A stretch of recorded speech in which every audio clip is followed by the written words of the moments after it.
దేశవ్యాప్తంగా వివిధ రాష్ట్రాలకు పార్లమెంటు కోఆర్డినేటర్లను నియమించింది ఏఐసీసీ. తెలంగాణలోని 17 పార్లమెంటు సీట్లకు నియమించింది.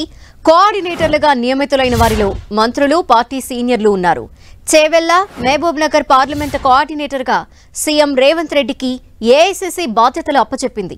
హైదరాబాద్, సికింద్రాబాద్ పార్లమెంటు కోఆర్డినేటర్గా deputy CM Bhatti, Mahabubabad, Khammam parliament కోఆర్డినేటర్గా పొంగులేటి శ్రీనివాసరెడ్డిని నియమించింది. సీతక్కకు ఆదిలాబాద్, కొండా సురేఖకు వరంగల్ బాధ్యతలు అప్పగించింది ఏఐసీసీ.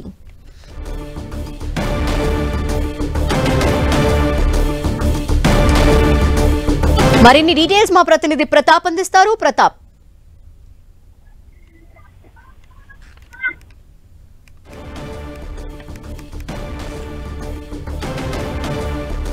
పార్లమెంట్ కోఆర్డినేటర్లని ఏఐసీసీ నియమించింది. దీనికి సంబంధించిన డీటెయిల్స్ అందించేందుకు మా ప్రతినిధి ప్రతాప్ సిద్ధంగా ఉన్నారు. ప్రతాప్, ధనలక్ష్మి, పార్లమెంటు వారిగా ఎన్నికలకైతే సిద్ధమవుతుందని చెప్పుకోవచ్చు. ముఖ్యంగా పార్లమెంట్ ఎన్నికలను కాంగ్రెస్ పార్టీ అత్యంత ప్రతిష్టాత్మకంగా తీసుకుందని చెప్పుకోవచ్చు. ఈసారి కేంద్రంలో అంటే ఇప్పటికే 2 టర్మ్ ఎన్డీఏ ప్రభుత్వం అంటే బీజేపీ 2 టర్మ్స్ వచ్చింది కాబట్టి ఈసారి ఖచ్చితంగా కేంద్రంలో అధికారంలోకి రావాలనే ఒక కుతరించేంతో అయితే కాంగ్రెస్ పార్టీ ఉందని చెప్పుకోవచ్చు. అందులో భాగంగా ముఖ్యంగా తెలంగాణకు సంబంధించి చూసినట్లయితే ఇక్కడ తెలంగాణలో కాంగ్రెస్ పార్టీ కూడా అధికారంలో ఉంది కాబట్టి మెజార్టీ సీట్లంతా కూడా ఇక్కడ కాంగ్రెస్ గెలవాలనే ఒక నిర్ణయంతో ఉంది. ముఖ్యంగా తెలంగాణలో ఉన్న 17 పార్లమెంట్ సంబంధించి ఇప్పటికే వ్యూహాత్మకంగా అయితే అడుగులు వేసిన పరిస్థితి. దాదాపు 12 నుంచి 15 పార్లమెంట్ స్థానాలను గెలుచుకోవాలనే ఒక టార్గెట్ అయితే పెట్టుకున్న పరిస్థితి. దీనికి సంబంధించి ఇప్పటికే పీసీసీ చీఫ్ గా అదేవిధంగా సీఎం రేవంత్ రెడ్డి కూడా దీనికి సంబంధించి ఇప్పటికే దిశానిర్దేశం చేయడం జరిగింది. మరోవైపు కేంద్రం కూడా ఏఐసీసీ కూడా దీనికి సంబంధించి నిర్ణయం తీసుకున్న పరిస్థితి. ముఖ్యంగా తెలంగాణలోని 17 పార్లమెంట్ స్థానాలను గెలుపొందే విధంగా కూడా 17 పార్లమెంట్ స్థానాలకు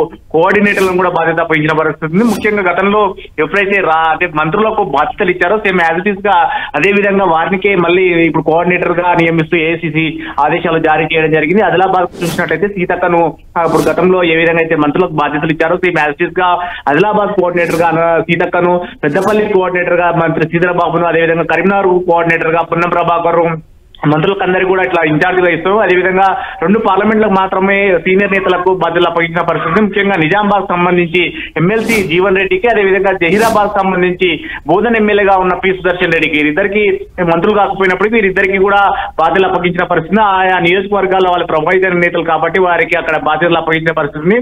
అదేవిధంగా మెదక్కు సంబంధించి దామోదర్ రాజనరసింహ, మల్కాజిగిరికి సంబంధించి తుమ్మల నాగేశ్వరరావు, సికింద్రాబాద్, హైదరాబాద్ ఈ రెండింటికి సంబంధించి డిప్యూటీ సీఎం గా ఉన్న బట్టి విక్రమార్క, అదేవిధంగా చేవెళ్లే మహబూబ్నగర్ ఈ 2కి సంబంధించి ముఖ్యమంత్రి రేవంత్ రెడ్డికి బాధ్యత తీసుకున్న పరిస్థితి ఉంది. ఈ రెండింటికి ఆయన స్వయంగా రేవంత్ రెడ్డి బాధ్యత తీసుకోవాలి. ఎందుకంటే మహబూబ్నగర్ కు ఆయన సొంత నియోజకవర్గం ఏదైతే కొడంగల్ ఉందో అది మహబూబ్నగర్ పార్లమెంట్ పరిధిలోకి వస్తుంది. అదేవిధంగా చేవెళ్ల పార్లమెంట్ కి సంబంధించి 2 పక్కనే ఉంటాయి కాబట్టి ఈ రెండింటిని కూడా బాధ్యతగా రేవంత్ రెడ్డిని కోఆర్డినేటర్ గా ఏసీ అప్పగించిన పరిస్థితి. మరోవైపు నార్కర్నూలు చూసినట్లయితే జూపల్లి కృష్ణారావు ఆయన కొల్లాపూర్ నియోజకవర్గం, జూపల్లి ప్రాతినిధ్యం వహించే కొల్లాపూర్ నియోజకవర్గం నార్కర్నూలు పార్లమెంట్ పరిధిలోకి వస్తుంది కాబట్టి నార్కర్నూలు పార్లమెంటు బాధ్యతలంతా కూడా జూపల్లి కృష్ణారావుకు అప్పగించిన పరిస్థితి. నల్గొండకు సంబంధించి ఉత్తమ్ కుమార్ రెడ్డి ప్రజెంట్ మొన్నటిదాకా ఉత్తమ్ కుమార్ రెడ్డి ఎంపీగా కూడా నల్గొండ పార్లమెంట్ కి నిర్వహించారు కాబట్టి ఇప్పుడు ఆయన ప్రజెంట్ హుజూర్ నగర్ గానీ ఆయన భార్య పద్మావతి ప్రాతినిధ్యం వహించే కోదాడి 2 కూడా నల్గొండ పార్లమెంట్ పరిధిలోకి వస్తాయి కాబట్టి నల్గొండ బాధ్యతలను ఉత్తమ్ కుమార్ రెడ్డికి, భువనగిరి పార్లమెంట్ లో కోమటిరెడ్డి వెంకటరెడ్డికి,